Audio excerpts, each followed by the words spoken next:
بندہ جس سے پیار کرتا ہے نا وہ بندہ کبھی کبھی پھر پیار کا فائدہ ناجائز بھی اٹھاتا ہے، کبھی کبھی یہ بھی نقصان لوگ کرتے ہیں۔ پہلی بات تو یہ کہ جب پیار ہو جائے تو اس کا فائدہ جائز بھی نہیں اٹھانا چاہیے۔ جس نے فائدہ اٹھا لیا تو اس نے تو استعمال کیا نا۔ تو ہوتا ہے ہمارے گھروں میں کہ اگر بچہ اماں کے قابو میں تو پھر اماں جو دل کرتا ہے کراتی ہے، اور جو اس کو کہہ دیتی ہے پھر وہ کہتا ہے اوہو میری اماں نو آکھیا ہے، پر وہ ڈنڈا اٹھا لیتا ہے، آؤ دیکھتا ہے نہ تاؤ دیکھتا ہے۔ یہ بھی ایموشنل کرنا ہے، کر لیتے ہیں لوگ۔ بیٹی کو بھی پتہ چل جائے نا ابا میری بات مانتا ہے تو وہ سارے بچے کہنا سیر کرنے جانا ہے تو ابا جی کو کون منائے گا، تو کہتی ہے تسی چپ کر جاؤ، ابا جی کو میں بات کروں، اسے پتہ ہے میرے سے پیار کرتا ہے۔ اب بات کو سمجھ لیں، یہ ایک ایموشنل کرنے کا طریقہ ہوتا ہے، لوگ کر لیتے ہیں، اور وہ بندہ چونکہ پیار کر رہا ہوتا ہے تو پیار کرنے والا بہرحال کہیں نہ کہیں پھر قابو آ جاتا ہے۔ وہ استعمال بھی ہو تو ہو جاتا ہے، لیکن وہ بندہ ٹھیک ہوتا ہے کیونکہ وہ استعمال ہو بھی رہا ہے تو پیار میں رہا ہے، پیار میں ہو رہا ہے نا۔ سمجھ لیں میری بات کو۔ حضرت سعد بن ابی وقاص رضی اللہ تعالیٰ عنہ کا نا اپنی ماں سے بڑا پیار تھا اپنی والدہ سے۔ حضرت سعد بن ابی وقاص کلمہ پڑھ گئے، اماں جی نے بھوک ہڑتال کر دی، اسے پتہ تھا کہ میرا پتر مجھ سے پیار بڑا کرتا ہے، میں نے بالآخر منوا لینا ہے۔ تھوڑی سی آبادی تھی، ایک گھر کے اندر جو مسئلہ چھڑتا تھا نا اس کا سارے شہر کو پتہ چل جاتا تھا۔ اب کونوں میں گلیوں میں اب باتیں بھی ہونے لگیں کہ وہ سعد کی ماں ہڑتال پہ بیٹھی ہوئی ہے، بڑا مسئلہ ہے۔ اب پریشر بڑھنے لگا۔ حضرت سعد بن ابی وقاص فرماتے ہیں کہ وہ جو میرے قریبی لوگ تھے نا صحابہ، وہ بھی مجھے کہنے لگے یار کوئی رستہ نکال، ہر چوک میں تیری بات ہوتی ہے۔ کہتے ہیں میں گھر جاتا تو گھر والے، بہن، بھائی، بچے، باپ سارے کہتے ہیں یار تیری ماں مر جائے گی۔ اب بہت بڑا ایشو ہے، ہم یہ کہہ دیتے ہیں کہ انہوں نے قربانیاں بڑی دی، لیکن آپ ذرا بات کو سمجھے نا کہ اماں بھوک ہڑتال پہ بیٹھ جائے، ایک انسان کہاں کھڑا ہو جائے گا؟ بدنامی الگ ہے، بحث الگ ہے، سیانہ بندہ، مالدار، وزادار، قبیلے والا۔ حضرت سعد بن ابی وقاص کی ماں نے 3 دن تک روٹی نہیں کھائی، پانی نہیں پیا، بے ہوش ہو گئی۔ اب جب بے ہوش ہوئی تو شور پڑا، سارا محلہ جمع ہو گیا، اب سارے لوگ کھڑے اور بچہ وہ ہے جو ماں کی بڑی ماننے والا ہے۔ اماں کے اوپر لوگوں نے پانی شانی ڈالا، ہوش آئی تو حضرت سعد بن ابی وقاص قریب آئے، کہنے لگے اماں ایک بات کرنی ہے۔ اماں بھی بڑی مشکل سے اٹھ کے بیٹھ گئی کہ پتر ماننے لگا میرا۔ لوگ بھی کھڑے ہو گئے، مسکراہٹ بھی ہونے لگی کہ لو نہ کوئی بات ہونے لگی۔ یا ماں کہتی ہے کلمہ چھوڑ دے پھر مانوں گی۔ حضرت سعد بن ابی وقاص کہنے لگے اماں سن میری بات، 3 دن ہو گئے، مکے کا کوئی کونا کھدرا ایسا نہیں جس میں میری تیری باتیں نہ ہوئی ہیں، اور قبیلے کا، علاقے کا کوئی شخص نہیں، لوگوں نے بڑی باتیں کی، اور لوگ جب باتیں کرنے پہ آتے ہیں پھر اوپر تک جاتے ہیں۔ یہ بھی کہا کہ کیا دین یہ سکھاتا ہے کہ ماں بھوکی مر جائے؟ یہ بھی لوگوں نے کہا، میں نے ہر شے سنی، برداشت کی۔ مشروم کا اس میں کھیتی اماں ہوتا ہے۔ اب تو میری بات کان کھول کے سن لے۔ ماں کہنے لگی وہ کیا؟ حضرت سعد کہنے لگے پیدا مجھے تو نے کیا ہے، 9 ماہ تیرے پیٹ میں رہا ہوں، روٹی تیرے ہاتھ سے کھائی ہے، تجھ سے زیادہ بہتر مجھے کوئی نہیں جانتا۔ ماں سن تیری کتنی جانیں؟ اماں کہنے لگی 1۔ تو حضرت سعد فرمانے لگے تیری 1000 جان بھی ہو نا، ایک ایک کر کے ساری نکل جائے تو میں محمد عربی کا کلمہ پھر بھی نہیں چھوڑوں گا۔ ختم ہو گئی بات۔ یہ کیا بات؟ وہ کچا رنگ للاری والا جڑا چڑھدا تے لیندا رہندا، اے عشق تیرے دا رنگ محمد جدوں چڑھ جائے پھر نہیں لیندا۔ یہ کیا بات ہوئی؟ اماں تیری 1000 جان بھی ہو، روٹی کھانی ہے تو کھا، نہیں کھانی تو نہ کھا۔ یہ لفظ کہتے حضرت سعد بن ابی وقاص رو پڑے، آنسو آ گئے، لفظ کہہ کے باہر نکلے، مجمع چھٹ گیا، جس نے جو مطلب لینا تھا لیا، جس نے جو کہنا تھا اس نے کہا۔ حضرت سعد چلے گئے، شام کو گھر آئے تو اماں روٹی کھا رہی تھی۔ حضرت سعد فرماتے ہیں کہ محلے کی بیویاں کہنے لگی روٹی کیوں کھا رہی ہو؟ تو ماں رو پڑی، کہنے لگی پتر میرا ہے، میں نے پیدا کیا ہے، میرے پتر نے کبھی ضد نہیں کی، اس کے دل میں کچھ ہے اتر گئی ہے، کوئی ہے، کوئی کچا پکا جذبہ ہوتا تو میں تو 2 آنسو بہاتی تھی تو میرا پتر لوٹ آتا تھا، پر کسی رستے کا مسافر بن گیا، اب کہیں پہنچ گیا ہے اور میں اس کا درد سمجھ گئی ہوں، جہاں گیا ہے اب وہاں سے یہ لوٹ سکتا۔ آپ سمجھیں اتنا تگڑا ایمان جن لوگوں کا، ان کے بارے میں لوگ ڈسکس کریں۔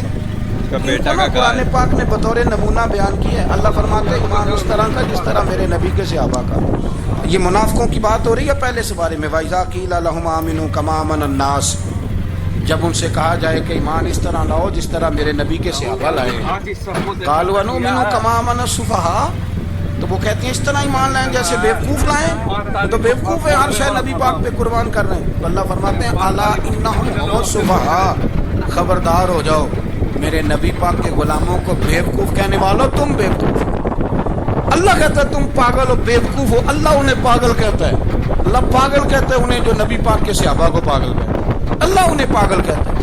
یہ معیار ایمان ہے. قرآن نے کہا ایمان اس طرح کا جس طرح کا نبی پاک کے وَإِذَا قِيلَ لَهُمْ آمِنُوا كَمَا آمَنَ النَّاسُ, ایمان اس طرح لاؤ جس طرح میرے نبی پاک کے صحابہ ایمان لائے ہیں اس طرح. حضرت عبداللہ ابن عمر رضی اللہ تعالیٰ عنہ فرمایا کرتے تھے جو دن بھی طلوع ہوتا ہے نا وہ اعلان کرتا ہے, وہ اعلان کرتا ہے اور کہتا ہے بھئی اگر کوئی کام کرنا ہے تو کر لو, میں آج آیا ہوں, آج کے بعد میں دوبارہ نہیں آؤں گا. قیمتی ہیرے ہیں زندگی کے لمحے, ان کو ضائع نہ کریں. بس کر دیں بڑا ہو گیا سوشل میڈیا, اور بس کر دیں بڑی ہو گئی خبریں, اور بس کر دیں بڑے ہو گئے فضول تبصرے, اور بس کر دیں. امام مسلم رحمۃ اللہ تعالیٰ علیہ جنہوں نے مسلم شریف لکھی ہے, امام صاحب کا وصال زیادہ کھجوریں کھانے سے ہوا تھا. ایک حدیث تلاش کرنی تھی تو کھجوروں کا ٹوکرا پاس رکھ لیا تو کتابیں بھی ٹٹولتے رہے اور کھجوریں بھی کھاتے رہے. صبح حدیث بھی مل گئی اور ٹوکرا بھی خالی ہو گیا, اور کھجوریں اتنی زیادہ کھا لی تھیں کہ وصال کر گئے. کسی نے ان سے کہا کہ روٹی نہیں آپ کھاتے, زیادہ کھجوریں کیوں کھاتے ہیں؟ تو آپ فرماتے ہیں میرا کام ہے حدیث تلاش کرنا, میرا کام ہے حدیث کی سند پر بات کرنا, مسلمانوں کو صحیح اسناد کے ساتھ ان کے پیارے نبی صلی اللہ علیہ وسلم کی خوبصورت باتیں ان تک پہنچانا.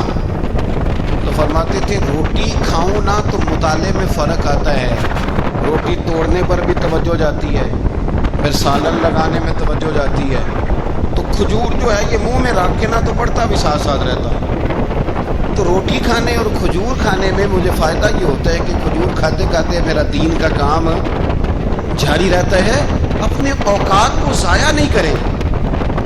آپ وہ کتابیں جو ہمارے بزرگ لکھ گئے وہ ہم سے ساری پڑھی نہیں جا سکتی, ان کے وقت میں برکت تھی, ہم نے بڑا ٹائم ضائع کر لیا ہے, اس کو ضائع نہ کرو. ایک تو کوئی چیز فضول نہیں, اپنے اوقات کو بچائیں, جو ٹائم بچ جائے جو ٹائم بچ جائے وہ ذکر الہی میں لگا دیں, تلاوت قرآن میں لگا دیں, اللہ کی عبادت میں لگائیں. پڑھنے اور لکھنے میں وقت کو آپ یقین کریں بہت سارے لوگ ہیں فارغ ہیں, کبھی کبھی بڑا اہم اور ضروری کام کرنا ہوتا ہے تو بعض دوست ملنے کے لیے آ جاتے ہیں. اب ایک ریسرچ جاری ہے, میں ایک تفسیر کو دیکھ رہا ہوں, مجھے ایک بڑا اہم کام کرنا ہے. ایک دوست ملنے کے لیے آیا اور اس سے پوچھا صاحب آپ کیسے ہیں؟ تو کہنے لگا میں فارغ تھا, تو میں نے کہا چلو پیر صاحب کے پاس چلتا ہوں. تو میں اس سے یہ کہہ رہا ہوں کہ میاں جب میں فارغ ہوں گا تو تب آپ کو آنا چاہیے تھا نا, آپ اس کو وقت گزارنے کا ذریعہ تو نہ سمجھیں. اور پھر اگر آپ آئے ہیں تو آپ کو علمی بات کریں, آپ کو دین کی بات پوچھیں, میں آپ کے ساتھ ڈسکس کروں. آپ اگر آ کے اپنے محلے کے کونسلر کی بات چھیڑیں گے تو نہ وہ ہمارے کہنے سے سیدھا ہوا ہے اور نہ اس نے ہونا ہے. تو ہم نے فضولیات میں, ابحاث میں, پیسوں میں الجھ کا ٹائم ضائع کیا. پلٹ کے دیکھو زندگی میں کتنا وقت ضائع ہوا ہے. یہ کبھی دوبارہ ہمارے ہاتھ یہ کبھی ہاتھ نہیں آیا. میرے نبی پاک علیہ السلام نے فرمایا جنتی کبھی افسوس نہیں کریں گے, اور اس بات پر جنتی بھی افسوس کریں گے کہ یار وہ 4 لمحے ضائع کیوں. حضرت عبداللہ ابن عمر گزر رہے تھے تو ایک قبر پر نظر پڑی آپ کی, تو آپ نیچے اتر آئے گھوڑے سے, تو تھوڑا سا سائڈ پہ مصلی بچھایا اور 2 رکعت نماز ادا کی. پھر سفر شروع ہوا تو آپ کے خادم جو ساتھ تھے وہ عرض کرنے لگے حضور آپ کی اس بات کی سمجھ کوئی نہیں آئی کہ آپ نے گھوڑے سے اترے اور صرف 2 رکعتیں پڑھی اور چل دیے. تو آپ فرمانے لگے کہ میں جب گزر رہا تھا تو میرے دل میں خیال آیا کہ یہ جو قبر میں لیٹا ہوا ہے نا یہ تو ترس گیا ہوگا کہ مجھے 2 رکعتوں کا وقت ہی مل جائے. حضرت عبداللہ ابن عمر کہتے ہیں میرے ذہن میں خیال آیا کہ قبر میں لیٹ کے ترس رہا ہوگا کہ مجھے 2 رکعتوں کا, لیکن یہاں تو لوگوں نے میرے بھائی 6 گھنٹے گردنیں تھک گئی موبائل پہ جھکی ہوئی.